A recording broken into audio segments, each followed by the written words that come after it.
এই দিবসে আমাদের একটি স্লোগান থাকে, শ্রমিক বাঁচাও বাংলাদেশ বাঁচাও। সুতরাং শ্রমিক না বাঁচলে বাংলাদেশ বাঁচবে না।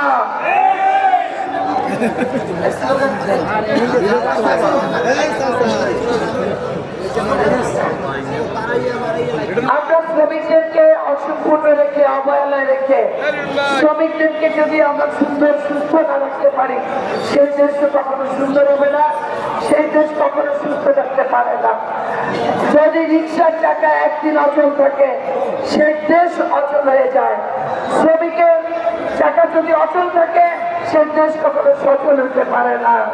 বরিশাল সিটি কর্পোরেশনে পরিচ্ছন্নতা কর্মীরা শুধু 2 দিন তারা কাজ করে নাই, টোটাল বরিশাল অপরিচ্ছন্ন, ময়লা আবর্জনায় টোটাল সমস্ত বরিশাল সেদিন আমরা দেখেছি কিভাবে অপরিচ্ছন্ন হয়েছিল। এবং আমাদের নেতা জনাব তারেক রহমান, যিনি আমি যখন প্রথম দিন বরিশালে দায়িত্ব নিলাম, আমার হাতে একটি চেক দিয়ে বলেছিলেন আমার পরিচ্ছন্নতা কর্মীদেরকে আমার পক্ষ থেকে ঈদের উপহার এক একজনকে 5,000 টাকা করে দিয়ে দিয়েছিলেন। এই হয়েছে বিএনপি, এটা হয়েছে বাংলাদেশ জাতীয়তাবাদী দল। আপনারা আজকে এখানে অনেক কথা বলেছেন, অনেক দাবি দেওয়া করেছেন, অনেক অভিযোগ করেছেন, অনেক হতাশার কথা বলেছেন, অনেক কষ্টের কথা বলেছেন। প্রতিটি কথাই যৌক্তিক, প্রতিটি কথাই আপনাদের ন্যায্য, একটা অন্যায্য কথা আপনারা বলেন নাই। আমরা দেখেছি এই বরিশাল শহরে আমরা 15 জন লক্ষ শ্রমিক দলের মিছিলে দেখেছি। হয়তো একটি বিএনপিতে তখন অনেকে মিছিল করার সাহস পান নাই। আপনারা কষ্ট করে হলেও 25, 30, 50 যেভাবে যতটুকু পেরেছেন হাসিনা রক্তচক্ষুকে উপেক্ষা করে শ্রমিক দল রাজপথে ছিল। এটা অস্বীকার করার কোনো উপায় নাই। প্রতিটা দিন আপনাদের সাথে আমি যোগাযোগ করার চেষ্টা করেছি। আমরা প্রতিটি মাসের সাথে যোগাযোগ করেছি। শ্রমিক দলের বয়স, আমাদের হক ভাই, আমাদের সাইফুল, আমাদের শহীদ, আমরা তাদের সাথে যোগাযোগ করেছি। ভাই এইটুকু একটা মিছিল করতে হবে। হয়তো আমরা বলার আগে দেখেছি তাদের মিছিল, আমরা জানার আগে তাদেরকে মিছিল আমরা দেখেছি রাজপথে আপনাদেরকে নিয়ে, আপনাদেরকে সাথে নিয়ে তারা এই কর্মসূচি পালন করেছে। আপনাদের আন্দোলন সংগ্রাম, আপনারা সে 1886-তে যেমন নিজেদের অধিকার আদায়ের জন্য জীবন দিয়েছেন, রক্ত দিয়েছেন, অধিকার আদায় হয়েছে না? অনেক অধিকার আদায় হয়েছে। 8 ঘন্টা শ্রমিকের ন্যায্য মজুরি, 8 ঘন্টা শ্রমিকের দ্বারা সময়ের দাবিতে আপনারা আন্দোলন করেছিলেন, সেটা আজকে সারা পৃথিবীতে স্বীকৃত। সুতরাং আপনাদের কোন শ্রম বৃথা যাবে না ইনশাআল্লাহ। আপনাদেরকে সাথে নিয়েই আমরা বাংলাদেশ গড়ব, যে বাংলাদেশ তারেক রহমান চান। আরেকটি কথা বলতে চাই, বরিশাল সিটি কর্পোরেশন আল্লাহ রাব্বুল আলামিন ওই চেয়ার আমাকে দিয়েছে, আমি তার কাছে শুকরিয়া আদায় করছি, কৃতজ্ঞতা জানাচ্ছি জনাব তারেক রহমানকে। কিন্তু ওই চেয়ারটা কিন্তু আমার না, ওই চেয়ারটা আপনাদের চেয়ার, ওই চেয়ারটা বরিশালের বিএনপি চেয়ার। ওই চেয়ারে আমি আছি শুধু কয়েকদিন নির্ধারিত সময়ের জন্য। ওই চেয়ারটাকে আমি আমার নিজের চেয়ার মনে করি না। আপনাদের যত দাবি দেওয়া আছে, আপনাদের পাশে থেকে, আপনাদেরকে সাথে নিয়ে রাজপথে থেকে শ্রমিকের একজন শ্রমিক হিসেবে আমি আপনাদের কথা বলবো ইনশাআল্লাহ। এটা কথা দিয়ে যাচ্ছি। অনেকে উচ্ছেদের কথা বলেছেন, অনেকে হতাশ পুনর্বাসনে আমরা আপনাদের নেতাদের সাথে কথা বলেছি।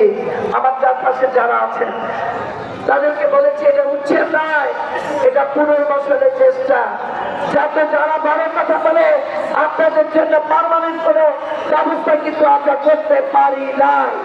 কিন্তু আমরা বারবার আমি ভয়েস থেকে বলেছি একটা জায়গা দেন, যেই জায়গাটা আমাদের শুধু শ্রমিকদের জন্য, আকাশ যারা আমাদের উচ্চে যাদেরকে পুনর্বাসনের আমরা চেষ্টা করছি, এবং অল্প সময়ের ভিতরে আমি আপনাদের নেতাদেরকেও বলেছি যারা আমার সাথে কথা বলেছেন, আপনারা জায়গা দেন।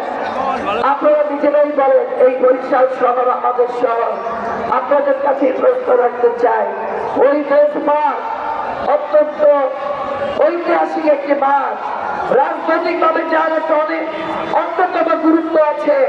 সেই দেশ মাঠ বাংলাদেশের সবচেয়ে বড় একটি মাঠ, যে মাঠ রাজনৈতিক বিভিন্ন বড় বড় নেতারা ইতিহাসের অংশ হিসেবে দেশ মাঠকে ব্যবহার করেছে। সেই দেশ মাঠে যদি 300 দোকান থাকে, 250-এর উপর 300 দোকান, যারা চাকরি বিক্রি করে, যারা বিভিন্ন ছোট ছোট ব্যবসা করে, তার আড়ালে যখন মাদক বিক্রি হয় সেই দায়িত্ব কে নেবে? এই বরিশালকে মাদক ধ্বংস করে দিচ্ছে যে 250-300 ভ্যান। আমরা সবার কথা বলছি না, একটি গোষ্ঠী, একটি অসৎ চক্র বরিশালকে অস্বাভাবিক পরিবেশ সৃষ্টি করার জন্য বিভিন্ন ষড়যন্ত্র করছে, বিএনপির ভাবমূর্তিকে নষ্ট করার জন্য। যখন আমাদের কাছে আসে যে ওই বেঞ্চমার্কে এক একজন বিভিন্নভাবে মাদক বিক্রি করছে, সেই জায়গাটা কি আমাদের দেখা উচিত নয়? আপনাদের দেখা উচিত না? আমাদের সকলের দেখা উচিত না? ওই বেঞ্চমার্ককে আমাদের বাঁচাতে হবে। ওটা তো কোনো বাণিজ্য কেন্দ্র না, ওটা কোনো বিক্রয় কেন্দ্র না। তাদের জন্য আমরা আলাদা ব্যবস্থা চিন্তা করছি ইনশাআল্লাহ। এই একটা কথা, এই শহরকে পরিষ্কার রাখা, এই শহরকে সৌন্দর্য রাখা আমাদের সকলের দায়িত্ব। এই বরিশাল আমাদের, এই বরিশালকে আমরাই সাজাবো ইনশাআল্লাহ। আপনারা দেখেন, এই যে জেলখানা থেকে নাজিলাপুর, যে কোনো সুস্থ মানুষ, আমাদের প্রধান অতিথি আছেন যিনি এই বরিশালের রাস্তাঘাট, গলি অলি গলি, ঘর বাড়ি যা মুখস্থ, তিনিও এই রাস্তা থেকে যখন যাবেন দেখবেন যে এক পাশে যতগুলো টেম্পু চালায় থাকে, আরেক পাশে যত মাছ তরকারি ব্যবসা সবজি, দুইটা রিক্সা পাশাপাশি যেতে পারে না। এই জায়গাগুলো আমাদের আরেকটু চিন্তা করা উচিত, এই জায়গাগুলোর দিকে আমাদের একটু খেয়াল রাখা উচিত। আমার মনে হয় প্রতিটি নাগরিক, প্রতিটি মানুষ আমরা বরিশালকে ভালোবাসি। যে বরিশাল ধানমন্ডি খাল, এই দিনে বরিশাল, সেই স্লোগান আমরা আজকে ভুলে যাচ্ছি। আজকে বরিশাল নর্দমার বরিশাল, আজকে বরিশাল আবর্জনার বরিশাল, আজকে বরিশালের মানুষ পানি বর্তা বরিশাল, পানিতে ভর্তি হয়ে আছে বরিশাল। আজকে বিভিন্ন সময় বলতে হয় তরুণদের সে মাদকের বরিশাল। এই বরিশাল থেকে আমাদেরকে উদ্ধার করতে হবে। আমরা আবারও বলছি, আমরা পুনর্বাসনের চেষ্টা করছি। অচিরেই আপনাদের পুনর্বাসন হবে। এই পুনর্বাসনটা যেন স্থায়ী পুনর্বাসন হয়। আপনাদেরকে বারবার একজন আসবে আর ধাক্কা দিয়ে সরিয়ে দিবে, আপনাদেরকে স্থায়ীভাবে কিভাবে পুনর্বাসন করা যায় সেই জায়গাটাও আমরা ইনশাআল্লাহ দেখব। আমি সরকারের উদ্দেশ্যে এখানে বলতে চাই, এখানে শ্রমিক নেতারা প্রশ্ন করেছে ফতুল্লাবাদে কেন ফ্যাসিস্টরা এখনো নেতৃত্ব দিচ্ছে। আমরা ফতুল্লাবাদ থেকে পরিসরের যতগুলো বাস স্ট্যান্ড আছে, যতগুলো পোর্টপোর্টের কোনো ব্যবসা থেকে থাকলে সিটি কর্পোরেশনের অন্তর্ভুক্ত থাকা সত্ত্বেও জীবনে একদিন আমি কোনো জায়গায় যাইনি।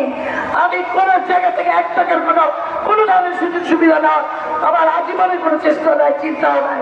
কিন্তু আপনি মুরব্বী, আপনার কাছে দাবি রেখে যাচ্ছি, সকল ফ্যাসিস্টের হাত থেকে, সকল হাসিনার এই দুঃসময় যারা আমাদেরকে অত্যাচার করেছে, নির্যাতন করেছে, আমাদের শ্রমিকদেরকে তারা নির্যাতন করেছে, কোনোদিন কোনো জায়গায় 2 টাকার উপকার করে নাই, কোনো জায়গায় তারা তাদের দাবি নিয়ে কথা বলতে পারে নাই। সেই চেয়ারে, সেই জায়গায় হাসিনার কোনো বছর থাকতে পারবে না, পারবে না, পারবে না। আমরা এটা মেনে নিব না। যারা এগুলোর সাথে জড়িত আছেন, অটো ব্যবসা বলেন, পাইকারি ব্যবসা বলেন, যত ব্যবসা, রিক্সা শ্রমিক, আমাদের শ্রমিকগুলোর মধ্যে ভাগ করে দিতে হবে। তারা এগুলো নেতৃত্ব দিবে, তাদের মাধ্যমে এগুলো নেতৃত্বে আসুক। সবাইকে ধন্যবাদ। খোদা হাফেজ। বাংলাদেশ জিন্দাবাদ, জাতীয়তাবাদী দল জিন্দাবাদ।